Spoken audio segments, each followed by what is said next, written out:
everyone, I'm Shahla and I'm presenting today with Clara, Shafira, and we're from Group 6. Our topic is media framing, how hot news shapes public perception. And to start us off, I'll explain the basic idea behind media framing. So first, what do we mean by media framing? It's a theory that explains how the media influence the way we understand an issue by choosing how to present it, what to highlight, what to leave out, and what angle to use. Even when the facts are the same, the way they frame can lead audiences to interpret the issue very differently. To support that idea, we use Edman concept of framing. When the media selects certain facts, perspective, keywords, or image to emphasize, they are not just telling a story. They are shaping how people define the problem, who they think is responsible, and what solution seems reasonable. So, framing isn't random. It directs the audience toward a certain way of seeing the situation. To make this clear, let's look at the hot news we analyzed. The public debate about whether Suharto should be given the title of national hero. Different media outlets cover the same topic, but the way they frame it led to very different reaction from the public. And that brings us to the analysis. I'll hand it over to Clara. Thank you, Shahla. So there are 3 articles that we took. The first one is from Tempo with the title Pro Kontra atas usulan Soeharto jadi pahlawan nasional. The second one is from Yayasan Lembaga Bantuan Hukum Indonesia with the title Penjahat HAM dan Bapak Korupsi hentikan upaya pemberian gelar pahlawan kepada mantan Presiden Soeharto. And the last one is from Neraca with the title of Negara Akui Jasa Besar Soeharto Pahlawan Nasional dari Era Pembangunan. Let's start with the first frame, the Tempo article. Tempo present the issue as a public debate. They give space to both sides, those who highlight Suharto's achievement and those who focus on his human rights valuation. They didn't take a side. Instead, the frame they create was that this topic is still controversial and requires careful consideration. So, readers were encouraged to see it as an ongoing discussion rather than a simple judgment of worthy or unworthy. The second frame comes from Yayasan Lembaga Bantuan Hukum Indonesia.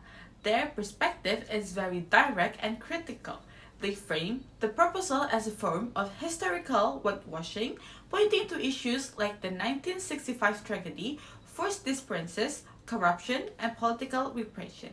The message is clear. Suharto should not receive the hero title, and doing so would hurt victims. This frame pushes the audience to think of Suharto primarily as a human rights valuator. The third example is from Neraca. Here, the framing is the opposite of the second article. Neraca focuses on Suharto's role in economic development, political stability, and long-term contribution. The narrative is positive, highlights his achievement while downplaying the controversy. The frame leads readers to see him as someone who served the country and deserved recognition. Those 3 cases show how different the narratives can be.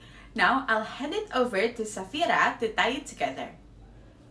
Thank you, Clara. So if you look at the 3 frames together, we can see a clear pattern. The same issue can look completely different depending on what the media chooses to emphasize. Tempo frames it as a debate. Yayasan Lembaga Bantuan Hukum Indonesia frames it as a human rights issue, and Neraca frames it as appreciation for national development. These frames guide how audiences think about the issue before they form their own opinion. To conclude, media framing plays a major role in shaping public perception. In the Suharto case, we can clearly see how each outlet frames the same event differently, leading to different interpretation. This shows that the media doesn't just report events. It actively shapes how the public understands them. Based on that, there are a few things we recommend. First, readers should check multiple news sources before forming an opinion. One frame alone can create bias. Second, media outlets should present balanced information, especially on sensitive issues.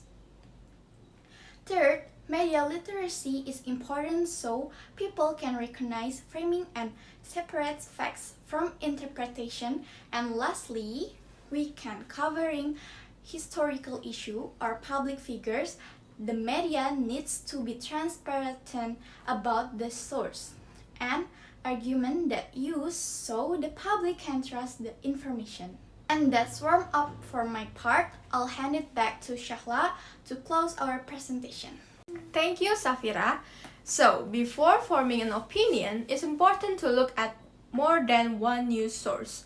This helps reduce bias from a single frame. The media also needs to provide balanced context, especially on sensitive topics. And as readers, building media literacy helps us tell the difference between facts and the way the media frames them. And this is the reference that we use for our presentation. That's all from our group. Thank you for your time and attention. Goodbye.